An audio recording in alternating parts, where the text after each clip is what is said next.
Current affairs के class में आप सभी का स्वागत है। मैं एसएन सिंह। नमस्कार। करंट अफेयर्स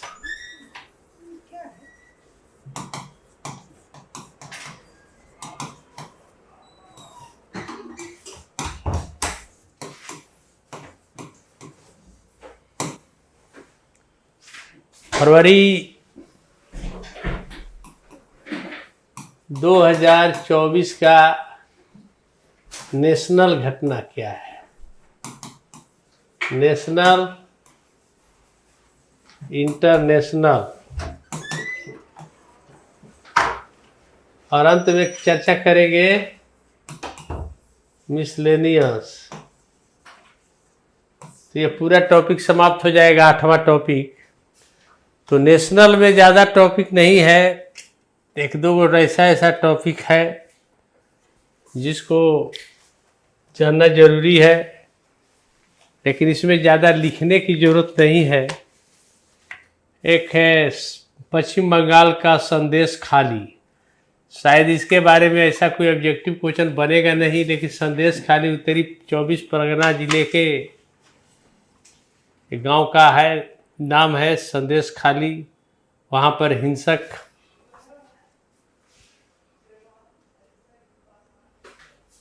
हाँ अभिषेक जी नहीं था, इसीलिए कि आज मेरा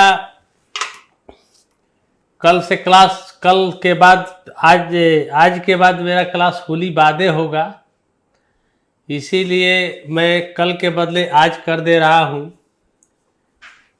क्योंकि थोड़ा बाहर जाना है। तो इसीलिए मैं आज के क्लास के बाद, अब अगले क्लास में हम होली के बादे मिलेंगे और उम्मीद है अगले सप्ताह के बादे मिलेंगे। पिछला होली के सप्ताह जो रहेगा उसके बादे होगा मेरा क्लास, तब उसमें मार्च उर्च के बारे में बताना शुरू कर देंगे। तो एक तो संदेश खाली के बारे में जानते हैं, बहुत चर्चा में रहा है। जिस तरीके से वहाँ पर हिंसा हुई, टीएमसी के कार्यकर्ताओं ने, शाहजहां ने जिस तरीके से ईडी तक पर अटैक किया, तो उसमें कोई ज़्यादा क्वेश्चन नहीं रहेगा। लेकिन एक टॉपिक रहेगा जिसके बारे में मैं लिख रहा हूँ। एक है त्रिपुरा का एक क्षेत्रीय संगठन जो अलग त्रिपुरा लैंड मांग कर रहा था, तो 2 मार्च को तो एक समझौता हुआ है, उसकी चर्चा करेंगे। और एक जो चर्चा करेंगे लद्दाख में, लद्दाख वासियों की जो आंदोलन हो रहा है, जन सैलाब हो रहा है, तो क्या मांग है लद्दाख के क्षेत्र में। और इंटरनेशनल में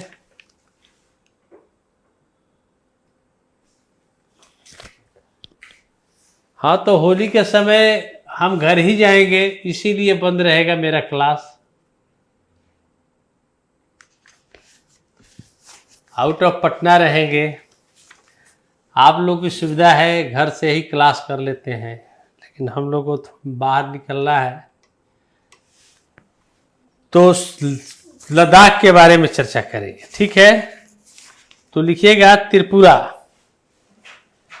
त्रिपुरा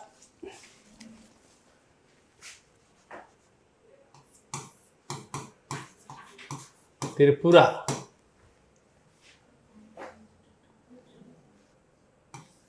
नई दिल्ली में गृह मंत्री अमित शाह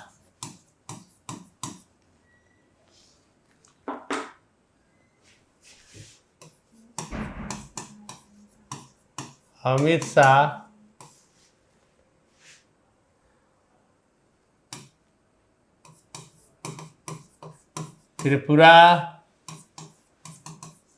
के मुख्यमंत्री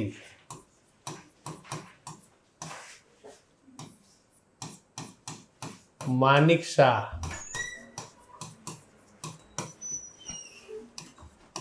तथा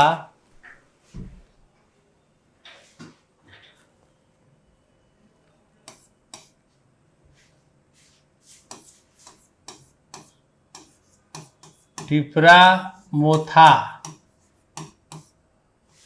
टिपरा मोथा,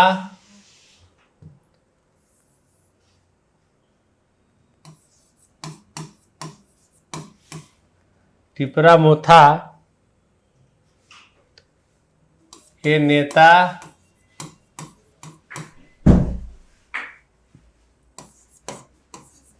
प्रद्योत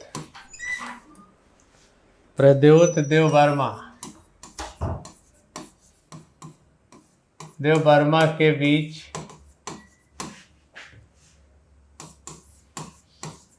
त्रिपक्षीय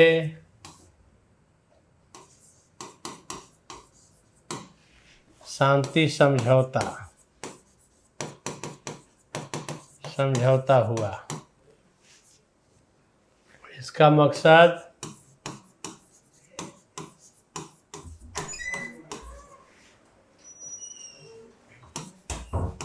त्रिपुरा के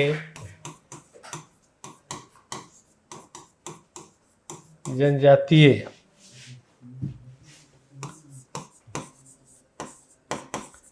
समुदाय को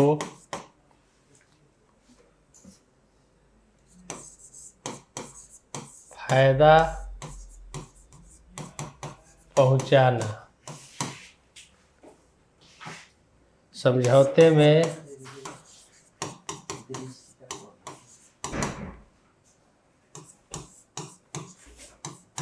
त्रिपुरा के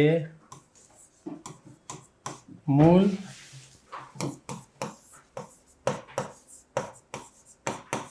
निवासियों के इतिहास,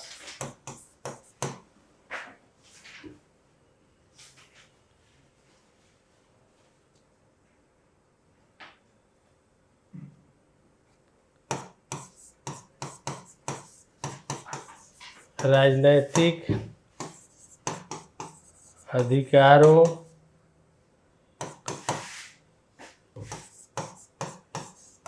आर्थिक विकास,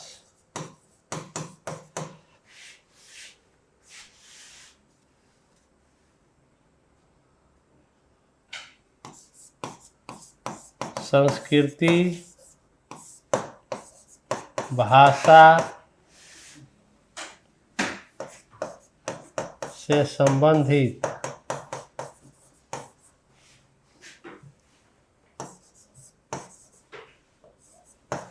मुद्दों को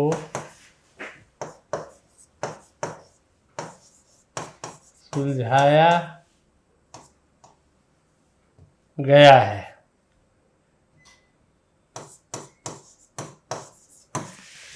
जो भी उनकी मांग थी कि अलग से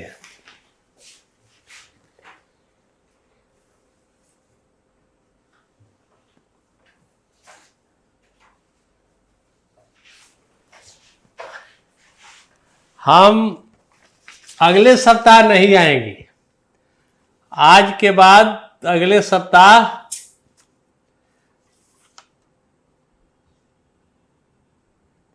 उसके बाद से क्लास होगी।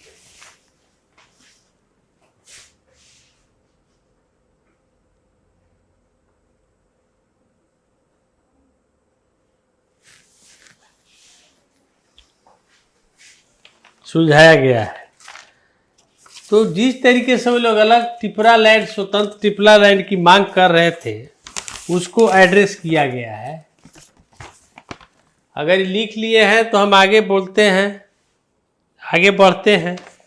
इस टिपरा लैंड के बारे में कुछ चर्चा करेंगे, क्या है।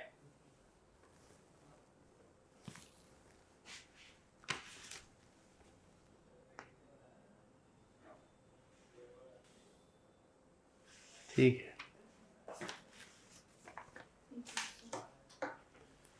हाँ बिल्कुल, अगले मंथ से।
हाँ, टिपरा लिखे हैं, टिपरा। क्यों नहीं जा पाते हैं अभिषेक जी छुट्टी में? टिपरा का फुल फॉर्म लिखते हैं, क्या होता है, क्या मांग किया है?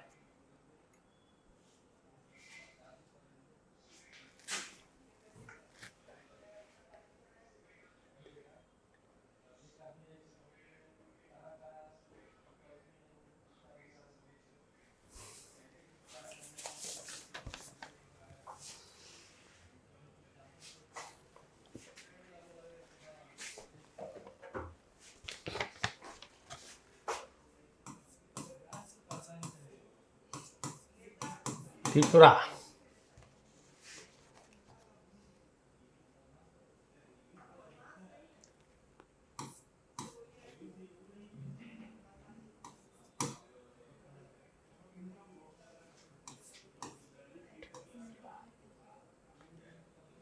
त्रिपुराहा।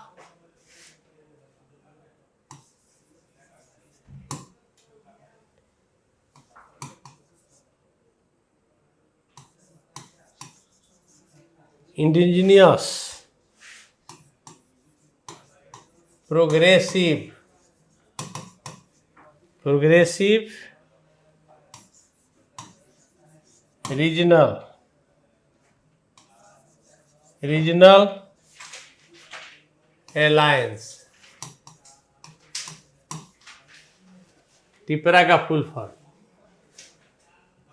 जो 2019 में स्थापित एक क्षेत्रीय राजनीतिक दल है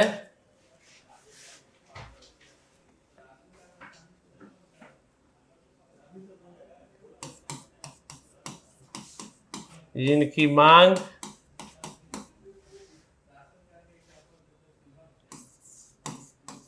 ग्रेटर त्रिपुरा लैंड की मांग।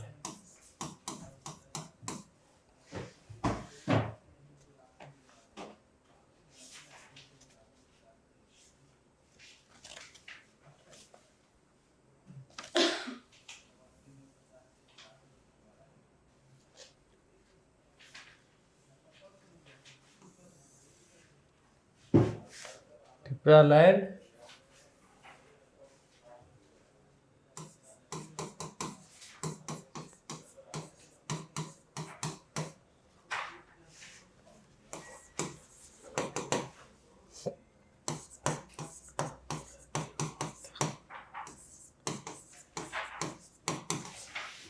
ये एक क्षेत्रीय संगठन है।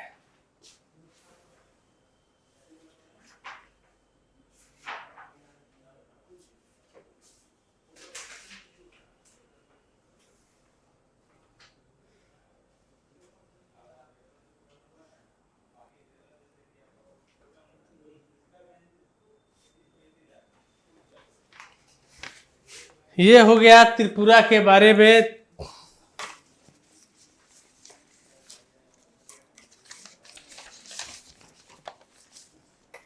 इसके बाद लद्दाख,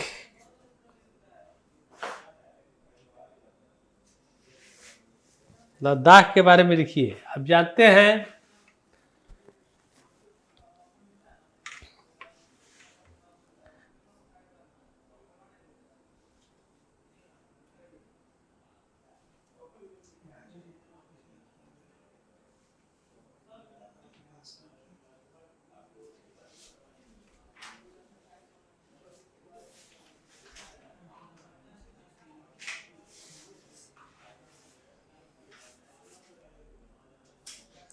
लिख लिए।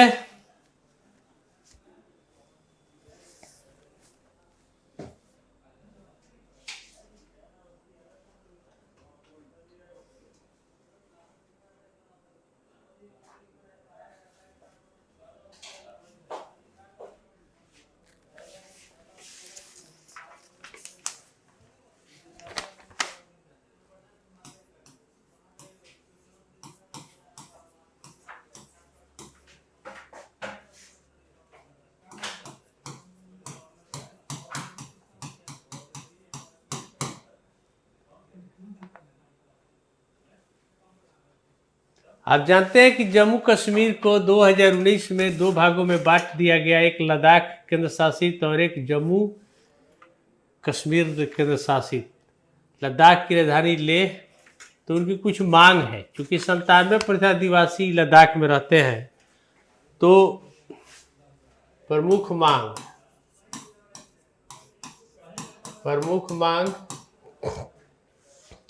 लेह परिषद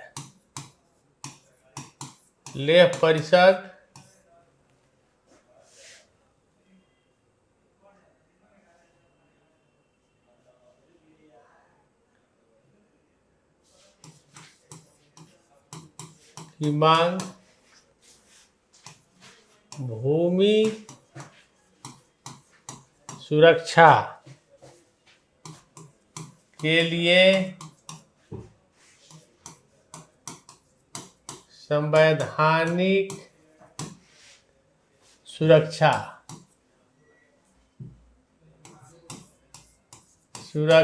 उपाय, रोजगार की गारंटी,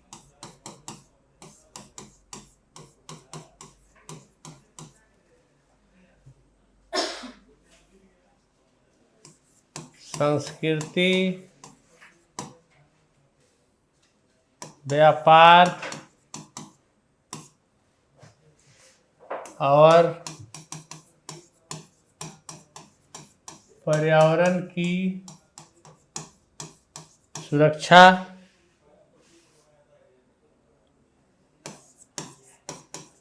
पहाड़ी परिषदों तक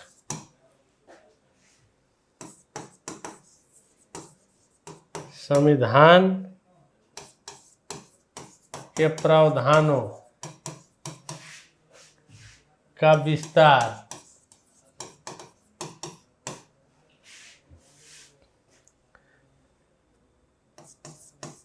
आर्टिकल 244, 275 के तहत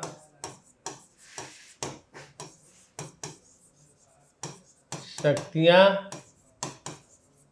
प्राप्त हो।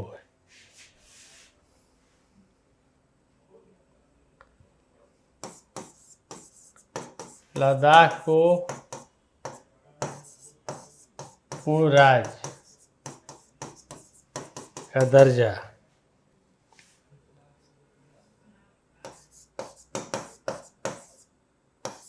दो संसदीय सीट लेह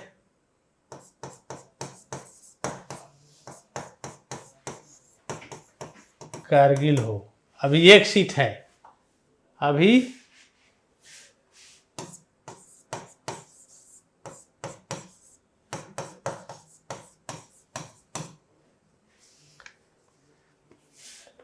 ये सब मांग है।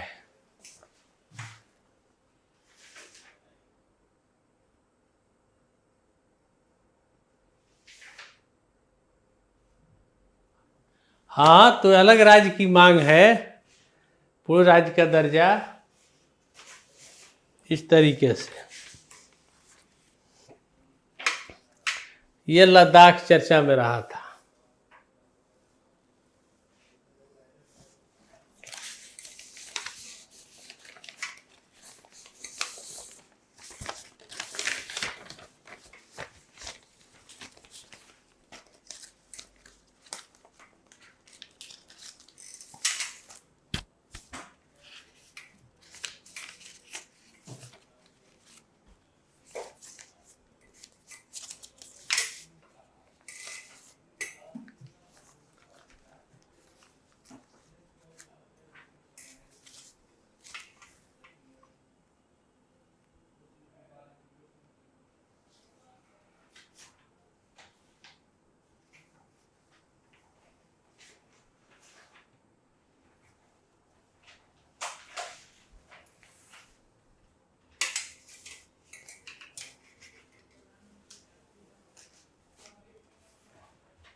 लिख लिए?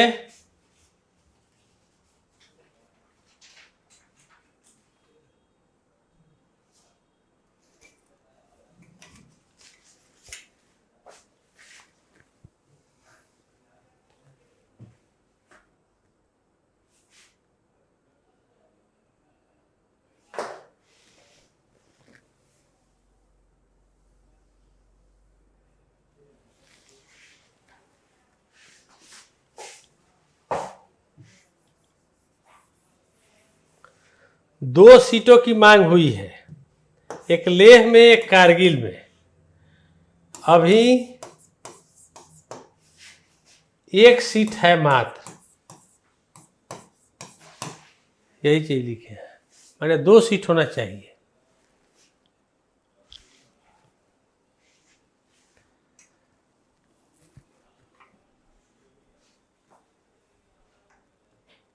हाँ, लोकसभा का।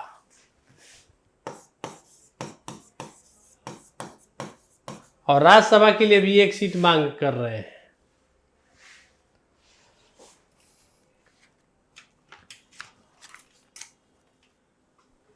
जहां तक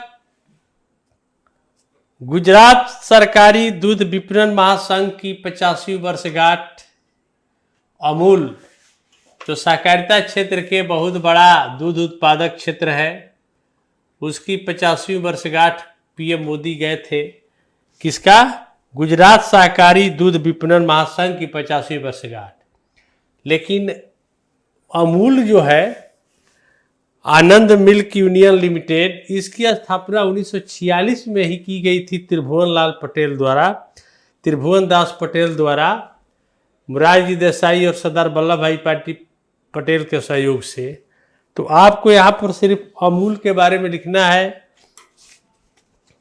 1973 में ये गुजरात सहकारी दूध विपणन महासंघ के अंडर काम करने लगा था। तो यही लिखना है।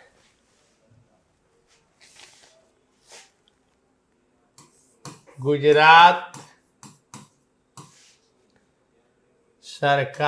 सहकारी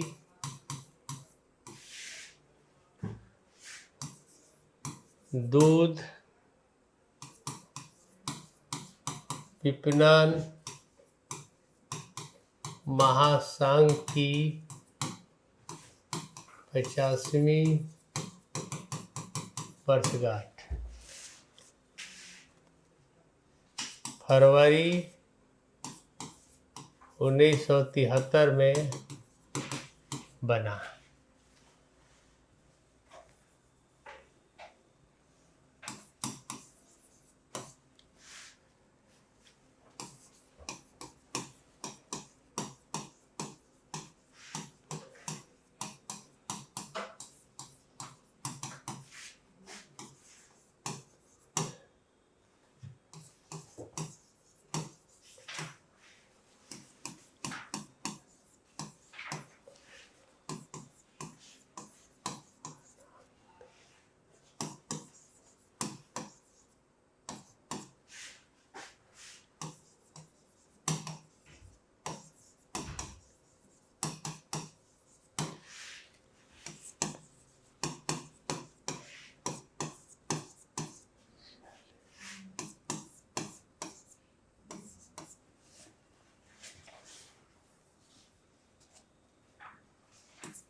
ये गुजरात सहकारी दूध विपणन महासंघ के साथ काम करना शुरू किया, लेकिन इसका बनना शुरू हुआ था अमूल का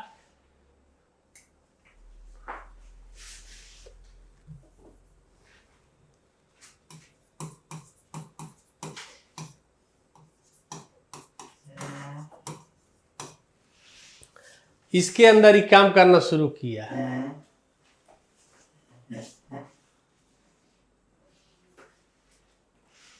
क्लास स्टार्ट हुए आधा घंटा हो गया बिना।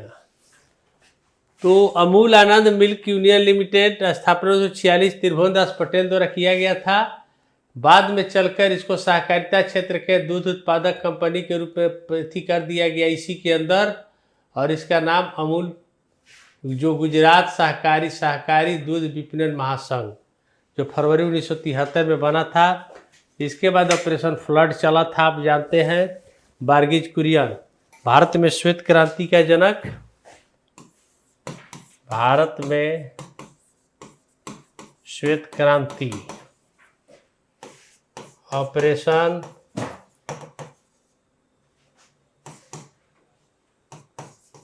फ्लड के जनक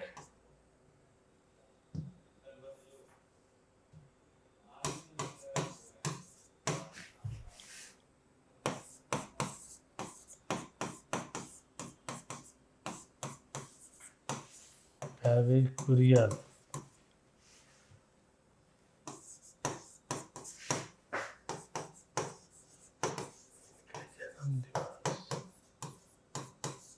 अच्छा, इनके जन्म दिवस 26 नवंबर को राष्ट्रीय दूध दिवस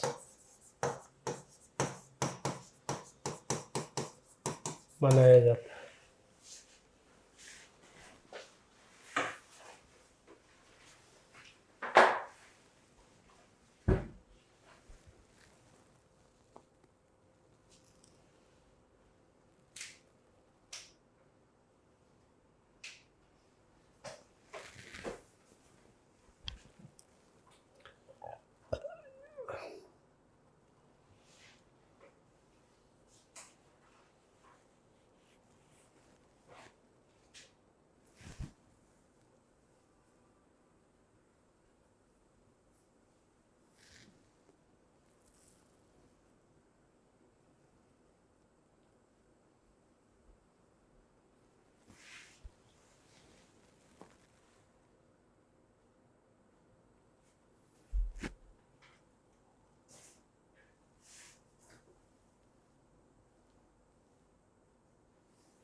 आज भारत दुनिया का सबसे बड़ा दूध उत्पादक देश बना है। ऑपरेशन फ्लड के ही दूध उत्पादन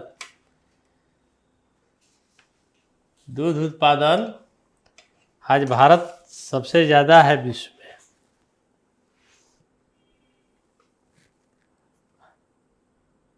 अब आगे लिखना है इंटरनेशनल।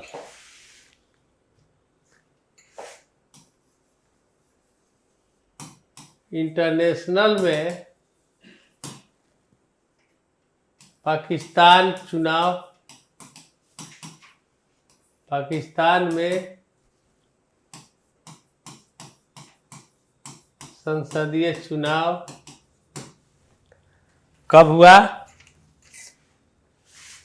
8 फरवरी 2024।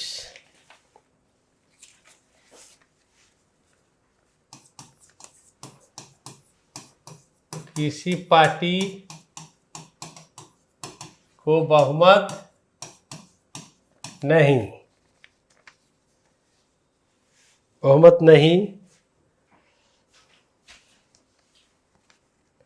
इसीलिए मिलीजुली सरकार नवाज शरीफ की party plus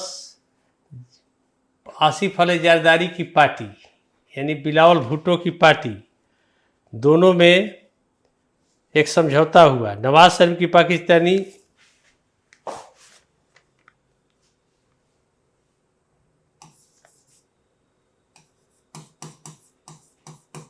Pakistan Muslim League Nawaz PMLN plus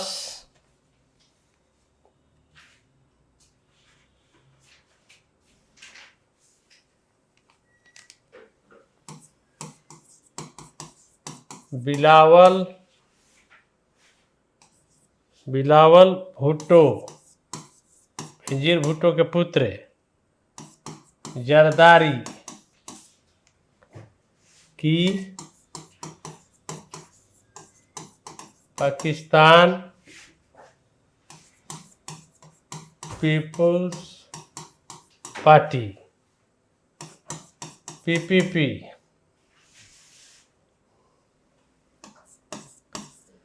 के गठबंधन की सरकार बनी। राष्ट्रपति बिलावल भुट्टो के पिता आसिफ अली जरदारी बने और प्रधानमंत्री नवाज शरीफ के भाई शहबाज शरीफ, शहबाज शरीफ। मुख्य रूप से सेना की यहां महत्वपूर्ण भूमिका रहती है।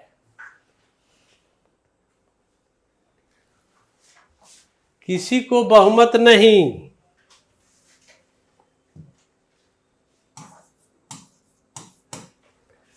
पाकिस्तान मुस्लिम लीग नवाज प्लस बिलावल भुट्टो जरदारी की पाकिस्तान पीपुल्स पार्टी के गठबंधन की सरकार बनी है। राष्ट्रपति आसिफ ये बने हैं किसके? पीपीपी के, और ये बने हैं पीएमएलएन के।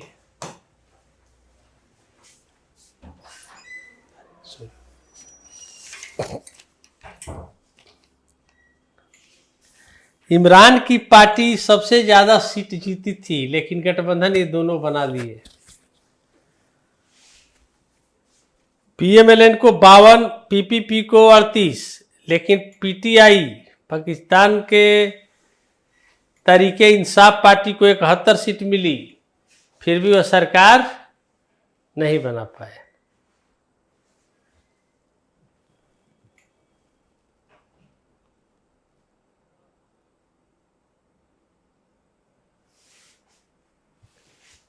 वहां संसद को क्या कहा जाता है? National assembly.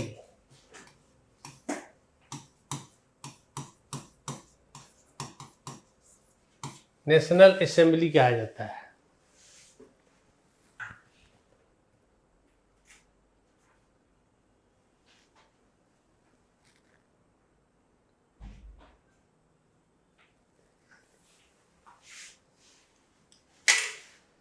चलिए,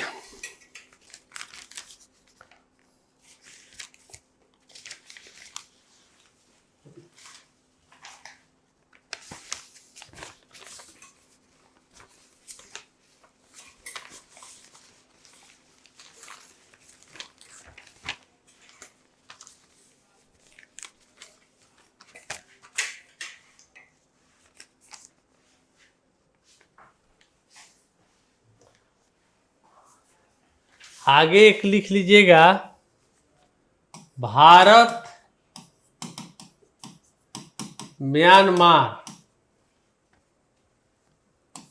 के बीच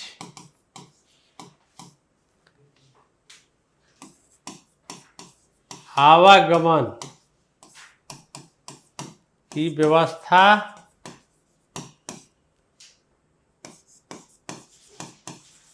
समाप्त।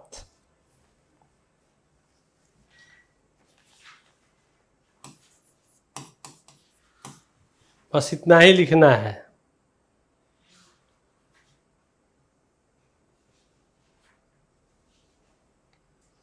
पहले बिना दस्तावेज के लोग आ जाते थे, लेकिन अब भारत के मुक्त आवागमन की व्यवस्था को समाप्त किया गया।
हाँ, वीजा बनेगा, वीजा बनेगा आने जाने के, लेकिन मुक्त आना जाना बंद।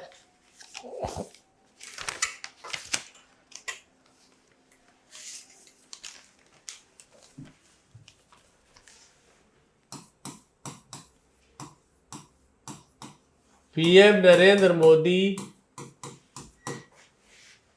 कि यूएई तथा कतर की यात्रा, तो वहां पर दुबई में आप जानते हैं पहला चीज हुआ था दुबई में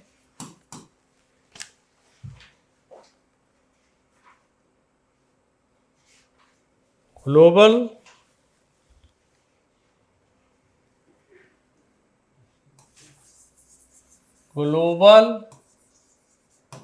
गवर्नमेंट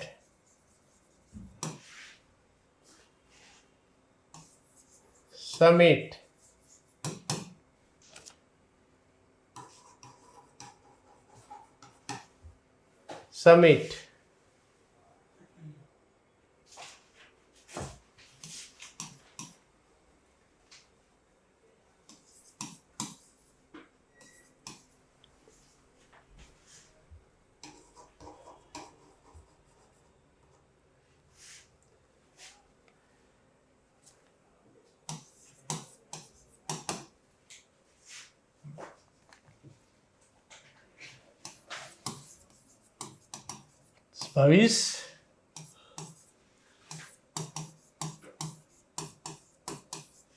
भविष्य की सरकारों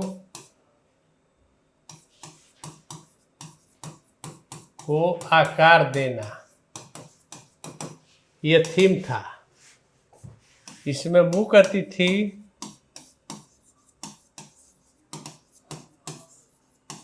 मुख्य अतिथि देश भारत,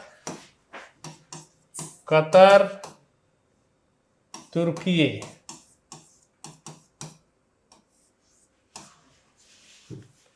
भारत के प्रधानमंत्री नरेंद्र मोदी भी गए थे और इन्होंने विश्व में भ्रष्टाचार मुक्त सरकार की बात की। तो इसमें ग्लोबल गवर्नमेंट समिट, ये याद रखिएगा कहाँ हुआ था, क्वेश्चन ऑब्जेक्टिव रहेगा, कहाँ हुआ, दुबई में, याद रखिएगा। और इसके मुख्य अतिथि 3 याद रखना है और इसका थीम याद रखना है।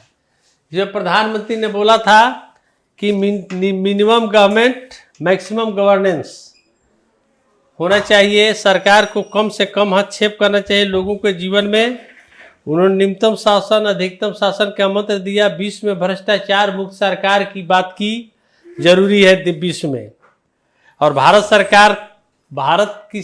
में सरकार पर लोगों को भरोसा बढ़ा है, क्योंकि निम्नतम सरकार और अधिकतम शासन की बात भारत सरकार ने किया है।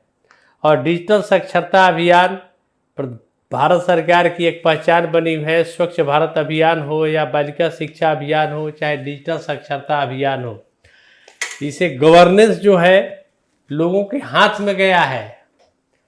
मोबाइल गवर्नमेंट यानी मोबाइल गवर्नमेंट, तो ये अधिक से अधिक सरकार के हस्तक्षेप नहीं होने के परिणाम स्वरूप हुआ है। तो इस तरीके से ऑब्जेक्टिव क्वेश्चन बनेगा। इसके बाद अबू धाबी गए। अबू धाबी में यूएई के अबू धाबी में आप जानते हैं कि मंदिर की एक उद्घाटन किए यूएई में, स्वामी नारायण मंदिर। अबू धाबी में पहला हिंदू मंदिर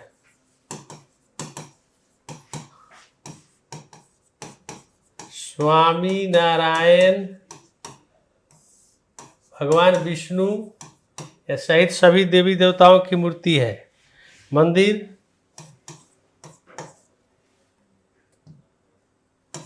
का उद्घाटन पीएम मोदी द्वारा। ये कौन बनाया है? बीपी। मंदिर की स्थापना कौन किया? BAPS, मतलब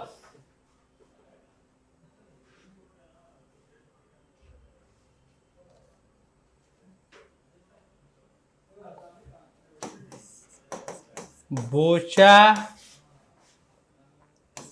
बोचासन, वासी, अक्षर, पुरुषोत्तम,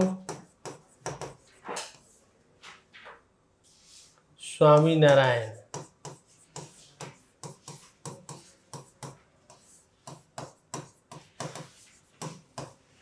संस्था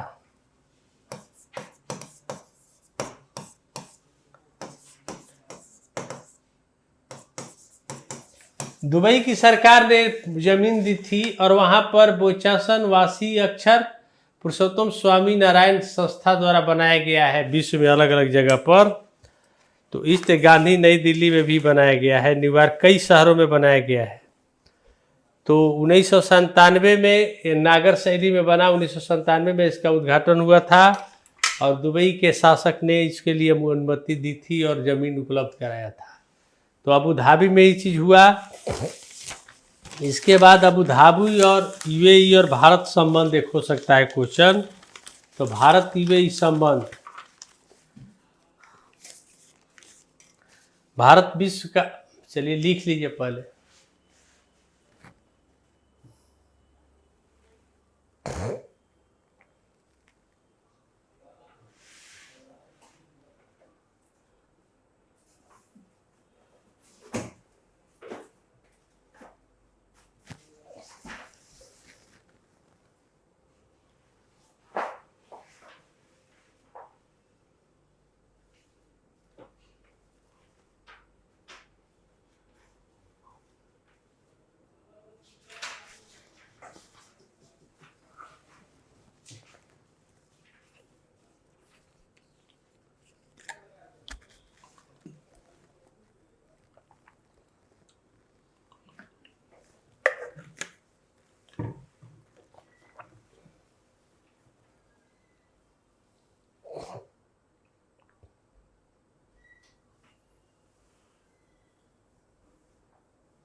हाँ संस्था ठीक है, 2 बार हटा दीजिए इसको, एक बार हटा दीजिए।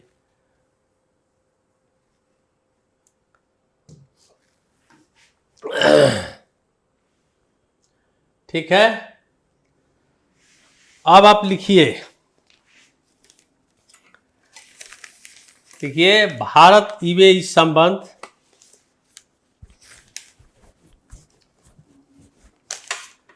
भारत यूएई संबंध, भारत संयुक्त अरब अमीरात संबंध, हाँ है। देखिए भारत यूएई संबंध, भारत और यूएई के बीच, अब लिखिए भारत यूएई के बीच 1972 से राजनयिक संबंध है। भारत यूएई के बीच 1972 से राजनयिक संबंध है, कूटनीतिक संबंध है।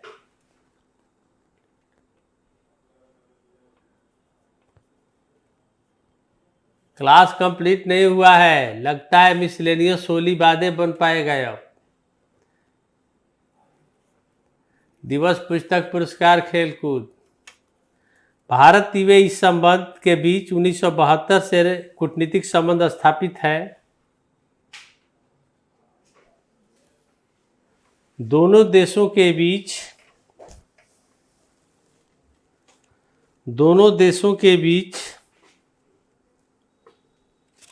2022 में, दोनों देशों के बीच 2022 में CEPA, CEPA comprehensive economic partnership agreement हुआ दोनों देशों के बीच।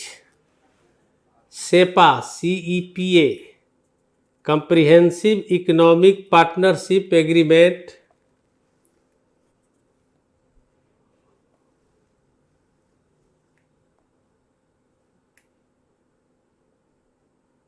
हुआ है।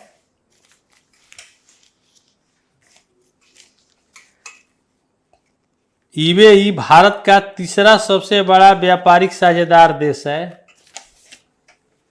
यूएई भारत का तीसरा सबसे बड़ा व्यापारिक साझेदार देश है। पहला अमेरिका, दूसरा चीन।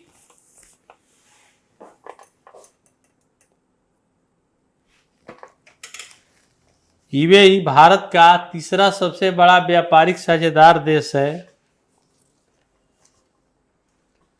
पहला अमेरिका, दूसरा चीन।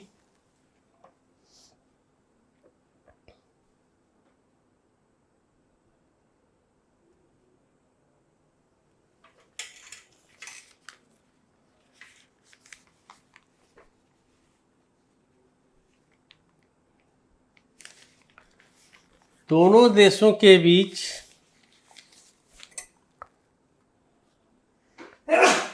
कई समझौते हुए।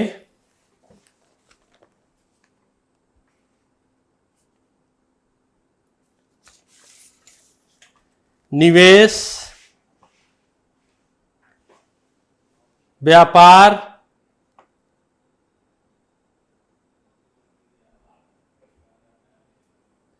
निवेश, व्यापार, इलेक्ट्रिकल इंटरकनेक्शन,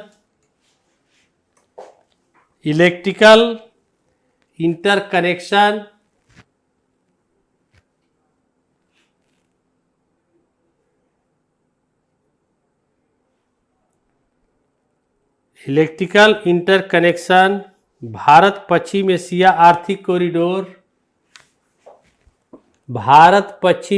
आर्थिक कॉरिडोर,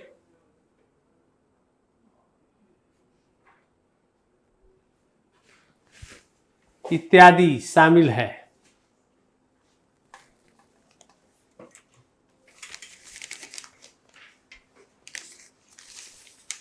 अब आने वाले समय में लॉन्ग क्वेश्चन में पूरा लिखवाया जा सकता है,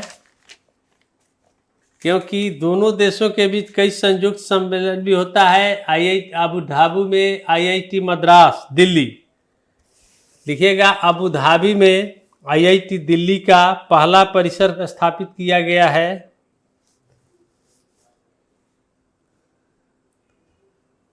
अबू धाबी में IIT दिल्ली का पहला परिसर स्थापित हुआ है।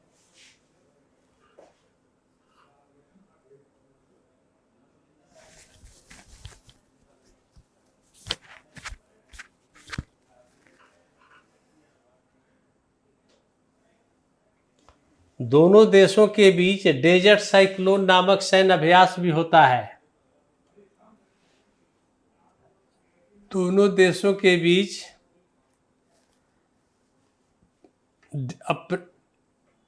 सैन्य अभ्यास डेजर्ट साइक्लोन भी होता है।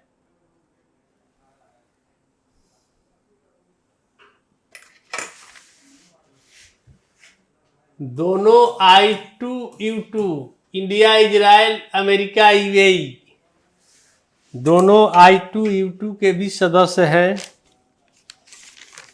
जो 2021 में बना था, 22 में।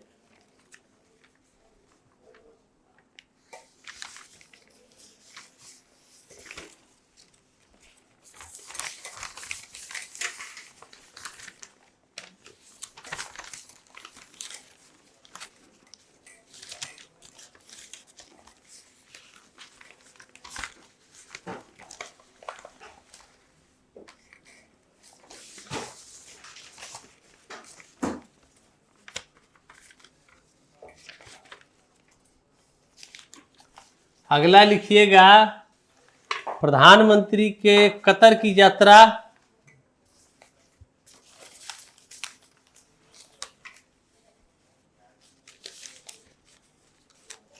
कतर की यात्रा, प्रधानमंत्री की कतर की यात्रा।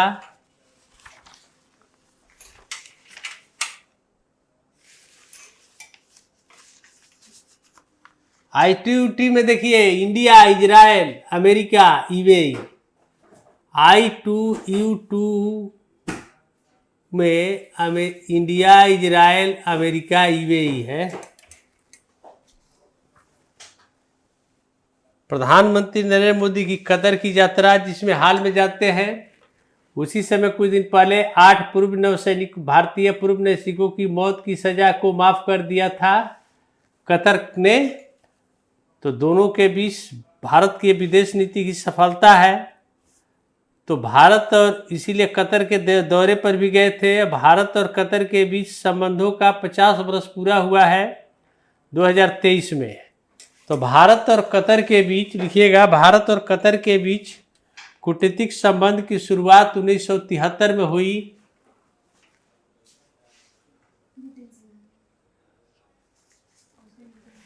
डेजर्ट साइक्लोन,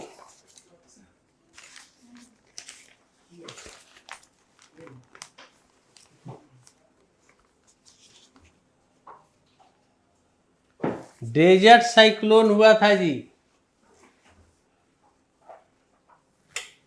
कतर में। लिखिए कि भारत कतर के बीच कूटनीतिक संबंध 1973 से शुरू है।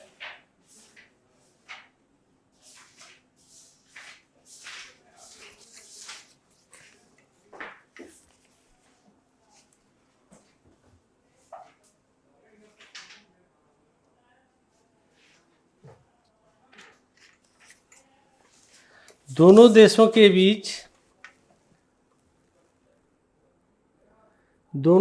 के बीच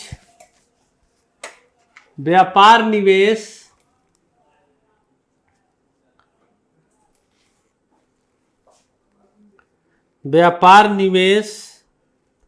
ऊर्जा,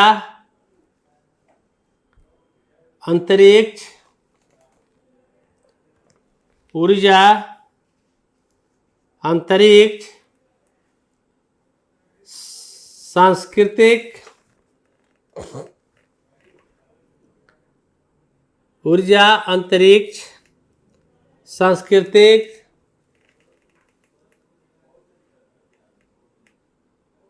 और लोगों से लोगों के बीच पीपल टू पीपल कांटेक्ट पर सहयोग बढ़ाने की बात हुई।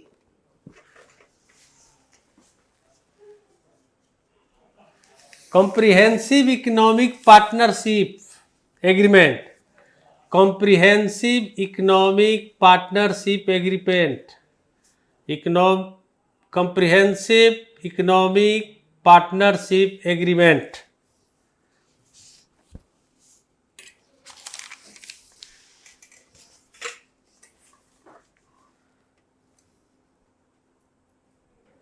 अब इसमें बहुत सारा लॉन्ग क्वेश्चन में जाएगा। भारत कतर संबंध में, भारत 50% एलएनजी कतर से मंगाता है। हर साल कतर से 85 लाख टन प्रति वर्ष एलएनजी आयात करता है। बिजली, उर्वरक और सीएनजी बनाने में इसका इस्तेमाल होता है। तो क्या भारत निर्यात करता है, क्या भारत आयात करता है, इस सब के बारे में कतर भारत संबंध में आ जाएगा। लास्ट टॉपिक जो रहेगा आपका वो रहेगा रायसीना डायलॉग। रायसीना डायलॉग कतर में लिख लिए कि दोनों देशों के बीच व्यापार, निवेश, ऊर्जा, अंतरिक्ष, सांस्कृतिक तथा लोगों से लोगों के बीच सहयोग पर संबंध मजबूत बनाने पर बात हुई।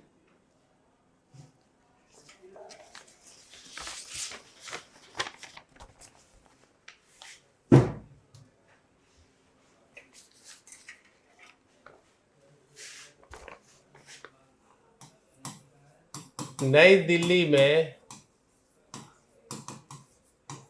9वां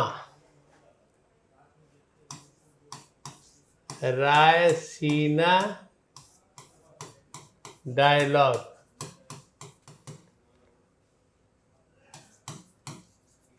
संपन्न। इस वर्ष का थीम था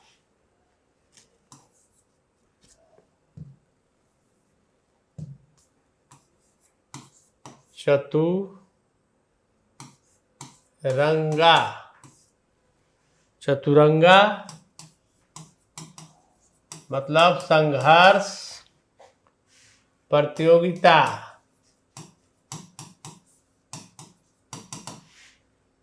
सहयोग,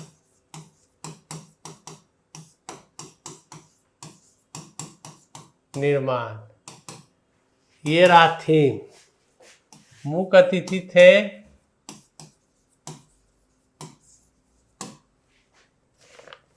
यूनान के प्रधानमंत्री,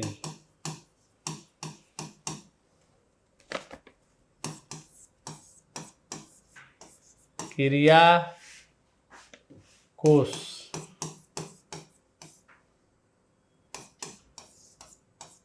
मित्सोताकिस।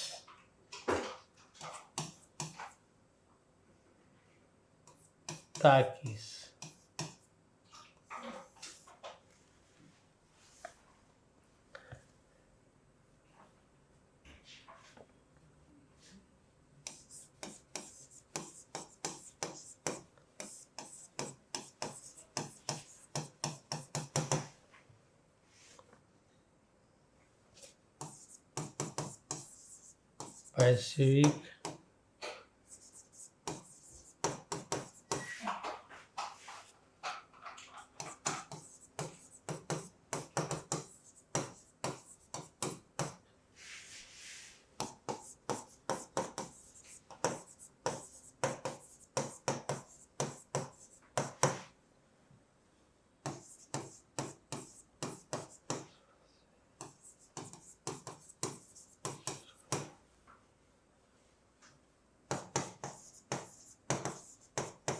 विदेश मंत्रालय प्लस ऑब्जर्वर रिसर्च फाउंडेशन द्वारा।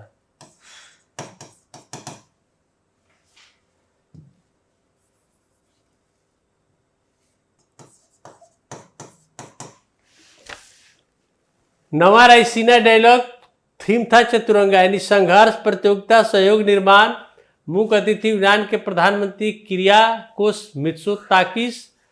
ये विश्व मंच पर विश्व वैश्विक मुद्दों पर विचार विमर्श करने का एक प्रभावी मंच है।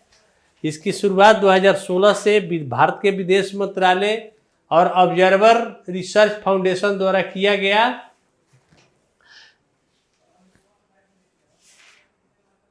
चूंकि रायसीना नाम इसलिए पड़ा कि आप जानते हैं कि रायसीना की पहाड़ी पर ही साउथ ब्लॉक है, यानी विदेश मंत्रालय है, इसीलिए इसका नाम रखा गया रायसीना डायलॉग।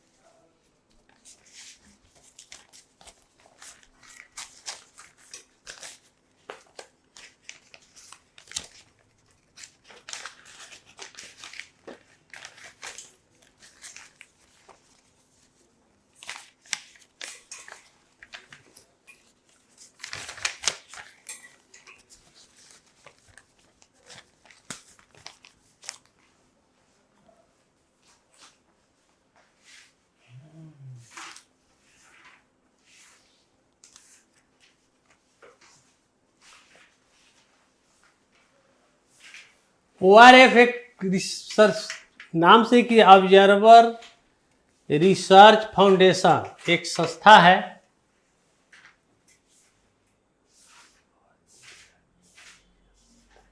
नहीं नहीं नहीं नहीं, यूनान और इंडिया के बीच नहीं होता है। पिछले बार देखे होंगे इटली के प्रधानमंत्री महिला जो थी वो आई थी, मेलोनी।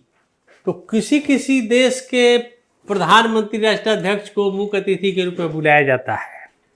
तो इसमें विश्व के विभिन्न मुद्दा जो होता है, सामाजिक, आर्थिक, विश्व वैश्विक मुद्दे, उस पर चर्चा किया जाता है रायसीना डायलॉग में। विदेश मंत्रालय का एक विमर्श किया जाता है वैश्विक मुद्दों पर। तो ये हो गया आपका रायसीना डायलॉग जहाँ तक समझते हैं। इसमें का एक टॉपिक रुक गया, चूँकि समय समाप्त हो गया है।